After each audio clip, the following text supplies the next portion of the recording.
Before we start today's video, I just have one question for you. Do you have a small dick? Neither do I, and that's why you should join the Discord down in the description below, where you can join your fellow men talking about manly things like gacha pulls and esports. No, but on a serious note, we did just make a Discord, and it'd be great if you guys decided to join us. Link will be down below. What's going on, y'all? Dachi here, and we actually have a huge update from last Cloudia today, which is honestly kind of surprising. I mean, we kind of expected that we were going to get the Phantom Tower coming out today, at least at the end of this month, and they actually ended up showing us a hell of a lot more than just the tower itself. We got a lot of cool things to look at, and, you know, overall not a lot of crazy things are going on, but it is still really cool to see a lot of these things that are happening. So first off, we're going to start off with the Tower of Trials, which is going to be starting today, and it's going to be lasting up until the 3rd. This is going to last for about a week, and we're not going to get too in-depth into the tower. If you want to see a little breakdown that we did when it was initially teased from the Japanese side, we do have a video for that somewhere in the channel. Maybe I'll put a card up there, maybe I won't. Yeah, we're not going to go too in-depth in that. Basically, you're going to run it through. We're going to get coins that we can trade for things like gear, but the gear is going to carry over between each tower run. And then we can also trade for the materials, which are going to reset every month. So at least make sure you can clean out as many of the materials as you possibly can. And the gear can come when the gear can come. And from what I've read, if I'm correct, we actually are only up to floor 30, which is all that's going to be released on the global end right now. When it released over in JP, we did have all 55 floors, or at least it started off with 55 floors. So we're missing 25 floors at the moment, which are probably going to give us later on. This is kind of their way of trying to keep content a little weaker or a little lower for the global side, which, you know, still super weird to see when we had things like the Secret of Man event, which came out so much sooner, and then we're seeing a lot of things starting to get scaled back, like the Jalabanga nerfs, and then the Tower of Trials now only having so many floors available. Up next, we have the Rugal and the Lila training event. We know what this is. The training field, we've seen it 1,000,002 times. You have a chance for gold pockles. It's going to give double XP and AP to Luger and Lila, and then the story units as well. So if you have those, you want to build those up for a team, then make sure you're grinding out this event. It is still going to be very good for farming up skills and farming up XP, as those gold pockles actually do add up quite a bit. Now this event's going to be lasting starting from today, I should say, and then it's going to last for about 2 weeks. So this one's going to be going on a lot longer, so you'll have plenty of time to work on those units there. Forewarning though, there is some bugs, at least on the launch of this event right here. We're not getting currency for running the quests. They're working on it right now, so we can't really exchange for anything. And we're earning points, and it says that we can trade in those points for things like gacha tickets, or, you know, like regular things. We gain points and we gain the rewards as it goes on. Those rewards aren't even available to see. The training, or the exchange shop, is bugged right now. That's not working at all, so hopefully expect some compensation there. But yeah, just grind up for XP AP right now, and then the rewards will hopefully be fixed by tomorrow at the latest. And then we got the new unit Luger added in, as well as the SSR Foreign Land Magrona and the SR Hidden Pakal Plains, all on a new banner, and these are going to be giving February Last Cloudia medals. So if you do need January medals, you know, you're just close enough to getting whatever that next thing is in that shop that you want to get. Make sure you're pulling on that unit-specific gacha.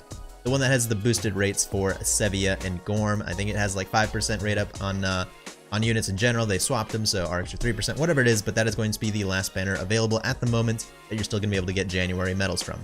This banner is going to be lasting 2 weeks as well, so, you know, go for it if you want to.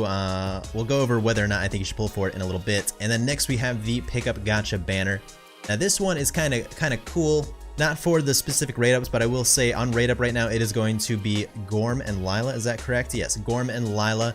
The big thing I want to pinpoint on though is that both of these units specifically are going to be on a 1% each on rate up. This, I believe, is the biggest rate up we have seen yet so far in the game. So that means we have the 3% unit chance, and 2% of that is going into the actual rate up units. So, you know, throw something at IDIS, you know, send some support tickets, tweet at them or something, and let them know that you actually want to see this going forward, because I know I did, because this is actually really cool to see. You know, is it the best rate ups? No, but I mean, this is still like 1,000,000 times better than what we see on other banners, which, by the way, the Luger banner is still standard 0.5%, so do keep that in mind. But absolutely cool to see that, and this is probably going to be your best banner to be getting Gorm or Lila specifically, so if you don't mind getting dupes of them, you want to aim for one or the other, whatever it might be, this is actually a good banner to pull on if you want to get those specifically. Otherwise, everybody knows my opinion as far as like non-limited banners go, because we don't know how many limited we're going to get. We don't know how collabs are going to be looking going forward. They've teased that we might be getting some kind of a Valentine's thing going on, so my guess is a Valentine limited time unit. I typically say skip the non-limited, but if you really want to, this is probably going to be your best bet to get Gorm and Lila here. This banner is also going to be going on for 2 weeks. Up next, we have the shops here, the pack updates, packs, you know, trash, 300,000 downloads celebratory packs. These are the same packs that we always get, the $7.99, the $49.99, whatever they are. I don't remember the price points on them, but those are just those. They just give them new names every time. It's kind of a little weird.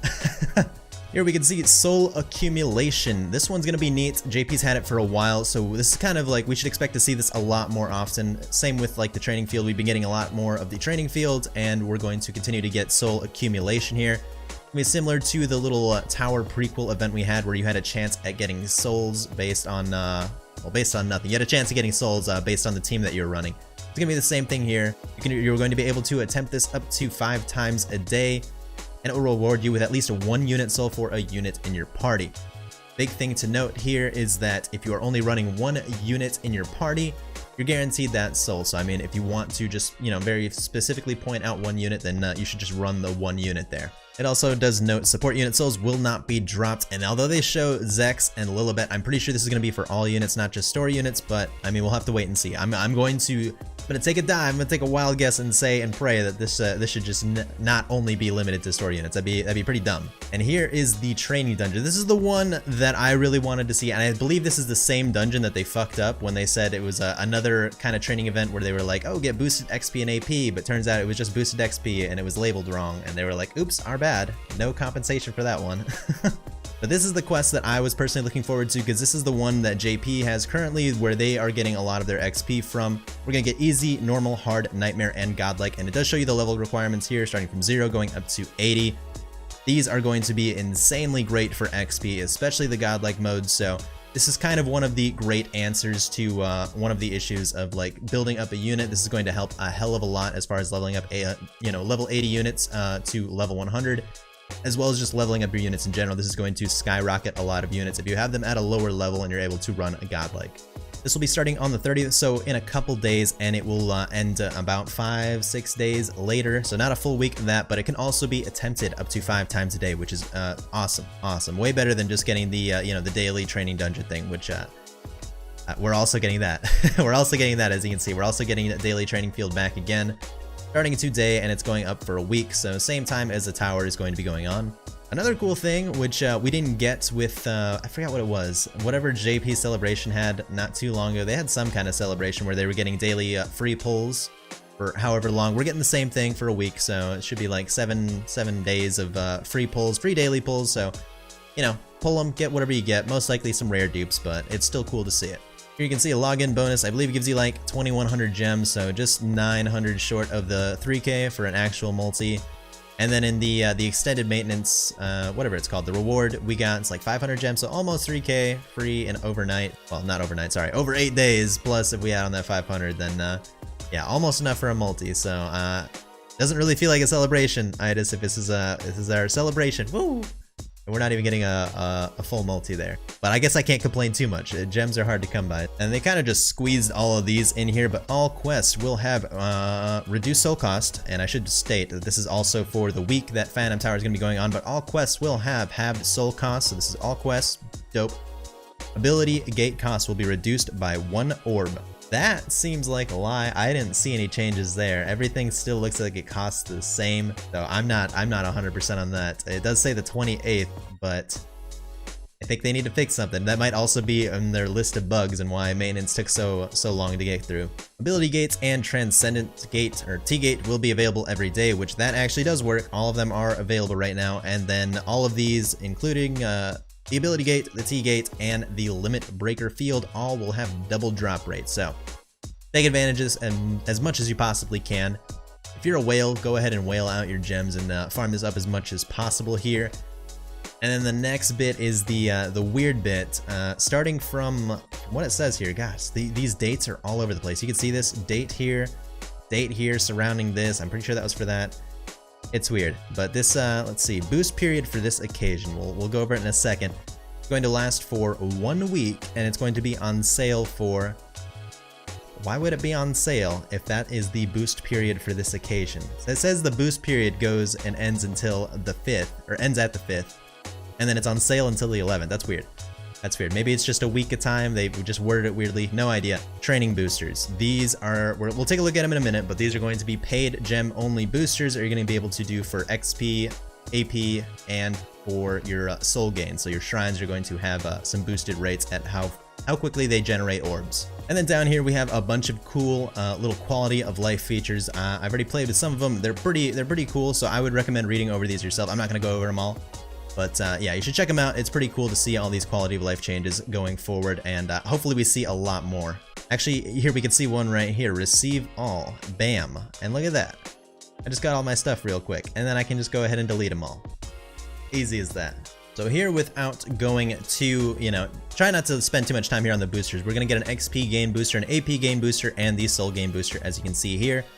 All paid crystals. XP, AP game, straight up, these are for whales. I wouldn't even bother with these. If you have like leftover paid gems and you really want to rush out some units for whatever reason, you can go for it. I'd honestly skip the AP game booster no matter what, unless you are like straight up, you got racks. I would just 100% skip that. It's so weird to see. So what you do is you have to pick specific arcs in which these are actually going to apply to. So I pick Aldanian Warriors, and then I can spend 100 paid crystals, and it's going to last for however long it says. It says until the 11th, so actually longer than a week, but it's going to give you that boosted AP for that many crystals, but it's only going to be that one arc, and then you can go ahead and do it for multiple arcs to be giving those rates on that period. And then the units are going to have something similar where they're going to get XP. And you can see they have steps here. So at step 1, you're going to get 1.5 times for 100 paid crystals. At step 2, it's going to be another 200 for double XP. And then at step 3, another 200 for triple XP. So if you want to get that triple XP for whatever this period lasts for, that's going to be a whopping 500 paid gems. And again, that's only for a single unit. That's only for a single unit. And that's okay if you're really wanting to really pump out a unit. But honestly, it's not worth the gems in my opinion. I ain't gonna lie though, this soul game booster is actually pretty good if you do even spend just a little bit. 500 paid gems, isn't exactly small. For the amount of souls you're gonna get, I think this is the best bang for your buck, and it's not like, oh, you pick one shrine only. So at least, it is going to apply to all your shrines. And I would only recommend this if you at least have all of your shrines maxed out. I'm not going to go over all the shops today, but just know that the Tower of Trials does have this specific gear, and these are mostly going to have passives that are just going to help you clear out the Phantom Tower. So you can see it's going to increase crit power, it's going to increase attack, it's going to resist most attacks in Phantom Tower battles. I feel like that is a misleading passive there, and they actually have some pretty decent stats on them. So eventually you do want to go for this gear, but these pieces of gear are not going to get replaced, they're not going to replenish next month, so these will still be here in that shop next month when it comes back around. So don't worry about that at least. Also, weird thing here, I'm not sure if they did this for newer players or just to kind of help people out, but you can get a bunch of awakening materials or the uncapped materials through these random limited time events that they have going on. At least I believe they're limited time. It doesn't say a time on them. Actually, it does have a time for them. So about a week, these are going to go on. So you can rack these materials up. 3 stars, 4 stars. Honestly, these are going to be more for newer players, but get them out of the way. It's free stuff to just go for, and they kind of give you at least a little bit of a goal there. Alright, and taking a look at the new units and the new arcs that just released, we have Luger, the King of Destruction, who is going to be a physical ranged damage dealer. He's also going to have a little bit of dark damage mixed in there. I'm not really going to go too in depth on him. As far as how he goes, as far as ranged damage dealers go, he's good. He's good, but he's nothing insane. He's going to be pretty middling being a ranged unit. Ranged units suffer from a lot of things like not being able to combo. Actually, that's about it. He just can't combo. He just can't combo, but he does have some cool things that help him do some more damage. So like one of his passives that he's going to get, remaining ammo. When a special skill is activated, the number of times the special skill is used may not decrease. That means you have a chance that if you use a skill, the little counter, you have 2 of skill 1, it might not go down. At the end of the day, that's still RNG, so it might not matter. And then he can also greatly reduce break value when a crit occurs, so it's gonna help break a lot easier. He'll be good for backline, but when it comes to a lot of bosses where this is going to matter a whole lot more, they're mostly going to be casting magic. Like Luger's he's kind of stuck out. Luger is going to be a dude out in the ocean without a paddle. He also has some good skills that are going to help him out. He's got Wizard Killer, or what would it be called in global? Sorcerer Killer, maybe? Wizard Killer? I don't know. That'll help for something like Arena. Machine Slayer, he's going to have Aim Vitals.